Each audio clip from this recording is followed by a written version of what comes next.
ตัดเขื่อนอีกเนาะเขื่อนนี่พี่น้องนี่เขื่อนงามอยู่พี่น้องเขื่อนนี่ก็ดีเดี๋ยวจะมาตัดปีกล้วยออกพี่น้องเลยเก่านะพี่น้องนี่เขื่อนข้อมือหนึ่งคือกันนะพี่น้องงานจากนี่คือถ่ายข้อมือหนึ่งเนาะ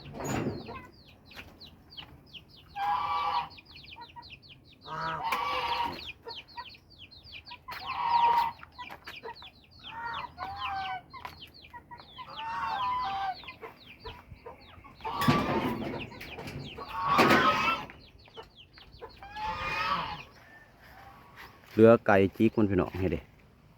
แตงไผ่นี่หน่วยหนึ่งนี่หน่วยหนึ่งนี่หน่วยหนึ่งเนาะมันเป็นงูอยู่พี่น้องเอ้ยจนซุกเนาะกินน้ำกับพ่อท่านพี่น้องเกลือเทศความร้ายมันแต่หน่วยใหญ่มันพี่น้องนี่ก็พริกขาวพริกกระเลียง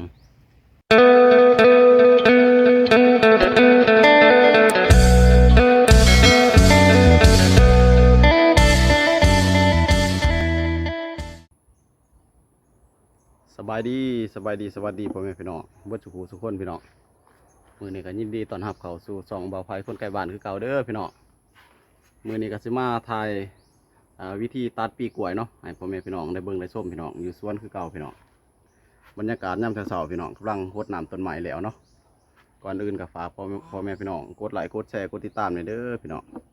เพื่อเป็นกำลังใจให้เฮาในการเฮ็ดคลิปต่อๆไปเนาะที่สำคัญก็ฝากเบิ่งโฆษณาให้แน่พี่น้องเลยแดดยังบ่ทันออกอยู่เนาะพี่น้องเพราะว่าปีกล้วยมันก็ออกยาวแล้วเนาะพี่น้องเขาก็จะได้ตัดออกเนาะเพื่อเฮ็ดให้กล้วยมันตึงเนาะพี่น้องโอเคพี่น้องไปเบิ่งไปชมกันเลยพี่น้องเลยนี่เนาะพี่น้องมันออกยาวแล้วเนาะเขาก็จะมาตัดออกเพื่อเฮ็ดให้กล้วยมันตึงพี่น้องออกลายเครืออะไรพี่น้องเลย10 กว่าเครืออะไรเนาะ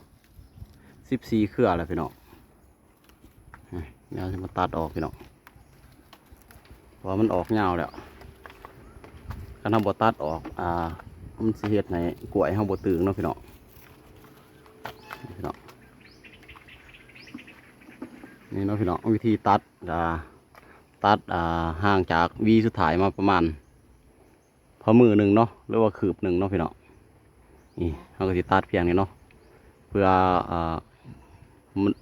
มันเน่าเนาะมันเน่าแล้วมันก็สิขืนมันนี่ข้ามาตัดไก่นี่ตัวนี้มันก็สิเน่าเนาะกล้วยตัวนี้พี่น้องมันตัดประมาณนี้พี่น้องเกลือนี่ก็ได้จากวีวะ1 2 3 4 5 6 7ได้8 วีเนาะพี่น้องเดี๋ยวเอามีดก่อนพี่น้องเลย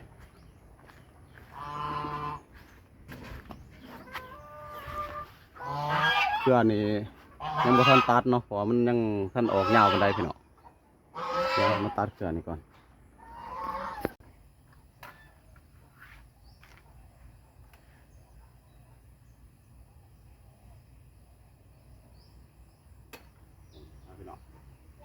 ตัดออกประมาณนี้เนาะมันเรืออยู่ข้อมือหนึ่งเนาะพี่น้องก็เห็ดในกล้วยมันตึงพี่น้องเดี๋ยวจะมาตัดเครือนี่พี่น้องเลยเดี๋ยวจะมาตัดเครือนี่เนาะเครือนี่พี่น้องนี่เครือนี่งามอยู่พี่น้องเครือนี่ก็ดีเดี๋ยวจะมาตัดปีกล้วยออกพี่น้องเลย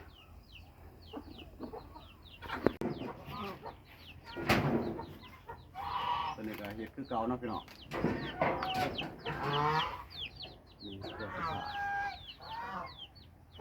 ข้อมือหนึ่งคือกันนะพี่น้อง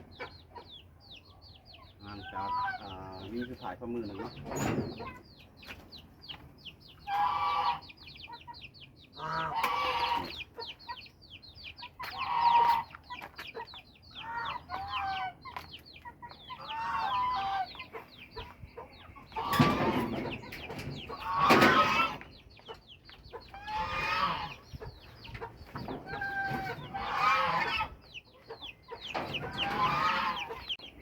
ตัดไป2 เครือแล้วเนาะพี่น้องเครือนี่พี่น้องตัวนี้จะได้ตึงเนาะ ตัดไป2 เครือแล้วตัวนี้เดี๋ยวเอาไว้อีกประมาณ2 มื้อจังสิมาตัดเนาะพี่น้องให้มันออกยาวกว่านี้จักหน่อยเนาะตัวนี้เราก็ตัดแล้วพี่น้องเด็ดพี่น้องเราจะมาตัดเครือนี่พี่น้องตัวนี้ยังบ่ทันได้ออกกล้วยลายเรากำลังออก3 หวีพี่น้องตัวนี้ก็ออกแล้วออกลายเครือแล้วพี่น้องเลยเราก็จะมาตัดตัวนี้เนาะพี่น้องนี่ตัวนี้ก็ตัดพอตัดแล้วตัวนี้เนาะกล้วยมันจะได้ตึงเนาะพี่น้องถ้าเราปาไว้ตัวกล้วยมันจะได้มาเลี้ยงไอ้ซุ่มนี้เนาะมันสิบ่ตึงเนาะเราต้องตัดตัวนี้ออกกล้วยมันจะได้เลี้ยงพวกลูกมันเนาะนี่พี่น้องตัวนี้ก็เฮ็ดคือเก่าเนาะพี่น้อง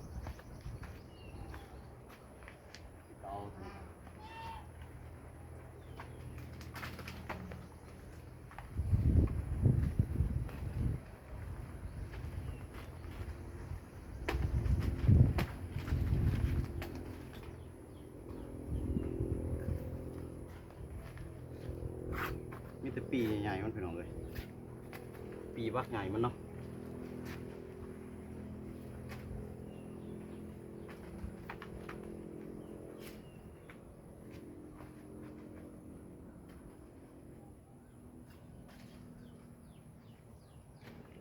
3 เครือแล้วพี่น้องตัวนี้เอาไว้ก่อนเนาะพี่น้องมันยังบ่ทันยาวปานใดเนาะ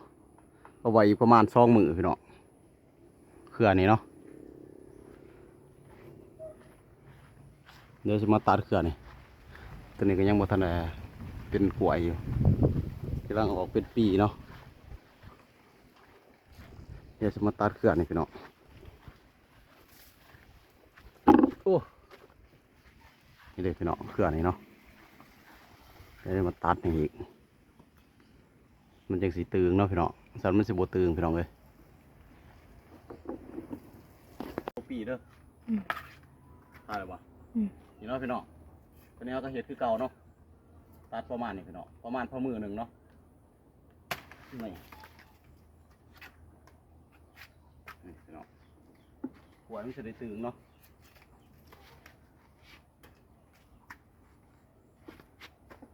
ตอนนี้ก็ตัดแล้วเรียบร้อยแล้วเนาะพี่น้อง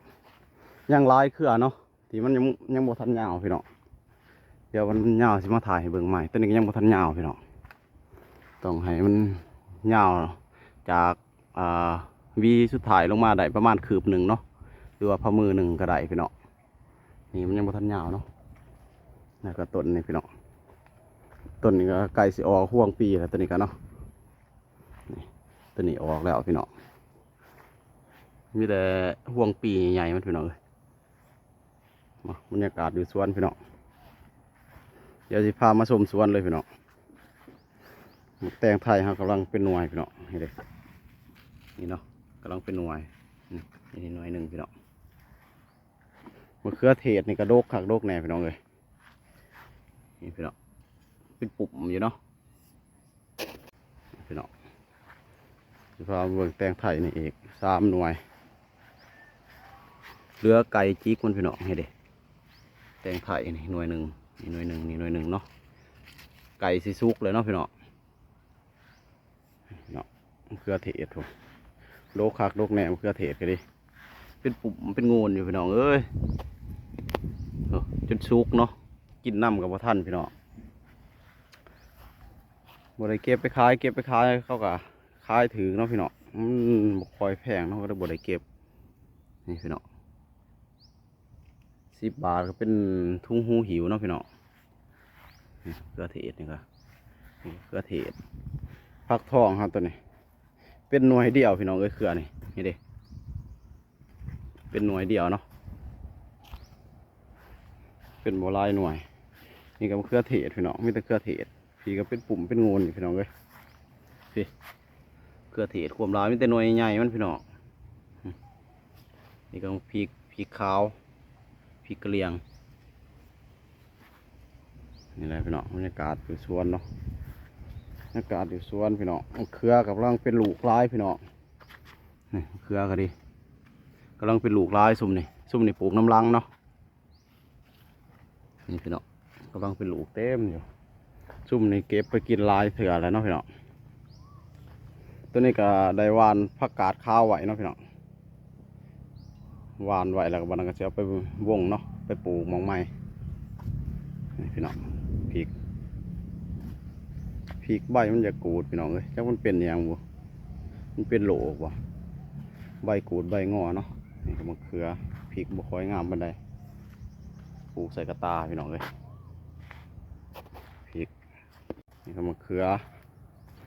เปาะพี่น้องเขือเพาะเป็นลายอยู่พี่น้องจนกินบ่ทนเนาะ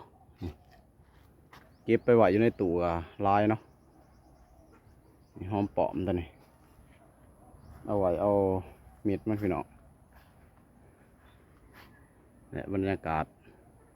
อยู่สวนพี่น้องบรรยากาศอยู่สวนคือเก่าพี่น้องเลยห่านปล่อยห่านออกมากินหญ้าพี่น้องค้างลายมันจ่อยเนาะก็เลยปล่อยมันบรรยากาศอยู่สวนนะพี่น้องไก่ก็ปล่อยเงาหลายครั้งก็ดีพี่น้องเลยมันแตงเมื่อวานนี่ก็ปิดไปลูกหนึ่งเนาะแตงไทยพี่น้องมันสุกพี่น้องอย่างนี้เนาะยังเรือตัวนี้ยังบ่ทันสุกนี่ซองหน่วยอยู่นี่แล้วก็อยู่ฝุ่นเนาะฝุ่นช่องหน่วยนี่มะเขือนี่ก็ดีพี่น้องเลยมะเขือเนาะปลูกพอได้อยู่ได้กินพี่น้องเลยเนาะปลูกไอ้ห่าพี่น้อง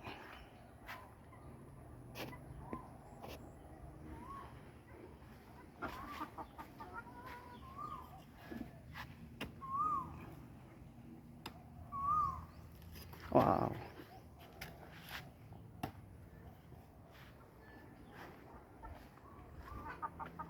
นี่เนาะพี่น้องเครือบักใหญ่มั้งกล้วยเครือเบิ่มเทิมเลยพี่น้องเลย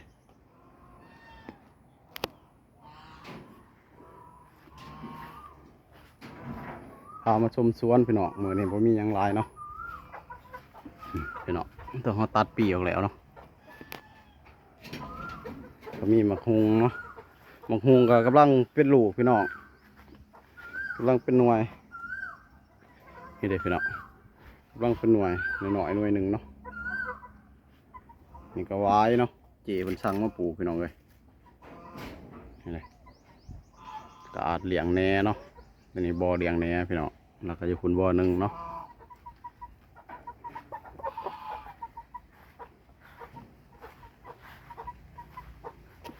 มะกอกพี่น้องเป็นย่อยอยู่ตื่นมาแต่6 โมงพี่น้องโหดน้ำต้นใหม่กำลังแหลวเนาะจน8-9 โมงพี่น้องเลยโหดแต่6 โมงเนาะน้องสาพี่น้องประมาณนี้เนาะ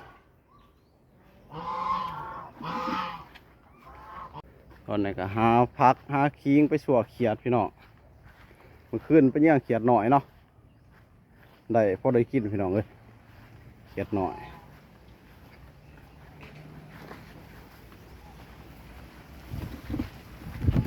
ปลากันจองพี่น้องเอามาปลูกใส่นี่เนาะเจเพิ่นสั่งมาพี่น้องเลยต้นไม้ก็ใหญ่แล้วอะโวคาโดพี่น้องมะม่วงปิดไปกินสมเนาะพี่น้องปิดออกน้ำเนาะเพราะว่าต้นมันหน่อยพี่น้องคันเฮาเอาลูกมันไหวมันก็ต้นมันก็อาจสิตายได้เนาะพี่น้องเลยจงไว้นี่เพราะมันใหญ่สำนึงก็ปิดไปกินสมเนาะอากาศอยู่นี่เดี๋ยวมันใหญ่สำนึงเขาก็จะปิดไปกินสมพี่น้องเอาไว้ลายกับบัวได้เนาะต้นมันสิตายพี่น้องบัวต้นมันยังหน่อยกำลังปลูกปีนี้เนาะม่วงตองาพี่น้องเลยกระสิบประมาณนี้เนาะพี่น้องบรรยากาศอยู่สวนพี่น้องจะได้กับฝากเป็นกำลังใจให้ในเด้อพี่น้องฝากกดไลค์กดแชร์กดติดตามพี่น้องฝากเบิ่งโฆษณาให้แน่พี่น้องพอได้เงิน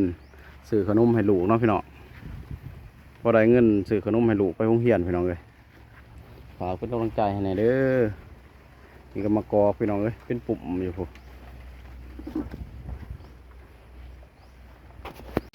โอเคเนาะพี่น้องคลิปนี้ก็จะได้จบไว้เพียงสำนี้ก่อนเด้อพี่น้องจะได้ก็ฝากเป็นกำลังใจให้พี่น้องเลยคลิปนี้ก็สิมาประชาสัมพันธ์เนาะพี่น้องอ่าพ่อแม่พี่น้องทานได้เนาะที่ต้องการคนงานเนาะเผาสวนหรือว่าเผาบ้านพี่น้องก็สามารถติดต่อหาบ่าวไผ่ได้เด้อพี่น้อง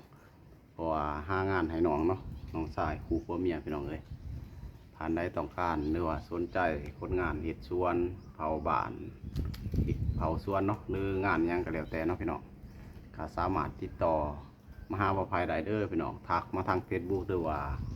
ไลน์ก็ได้เนาะมันจะมี ID ไลน์ก่อนต้นคลิปเนาะพี่น้องสามารถทักมาหาได้เด้อพี่น้องอะไรก็ขอบคุณพ่อแม่พี่น้องทุกคนพี่น้องที่เขามาติดตามรับชมคลิปจนจบเนาะแล้วก็บอกขามโฆษณาพี่น้องเพื่อจะได้มีเงินเนาะให้ลูกไปโรงเรียนพี่น้องโอเคพี่น้องคลิปหน้าพอกันใหม่เนาะ15กินเขาวกันพี่น้องเลยคลิปหน้าพอกันใหม่พี่น้อง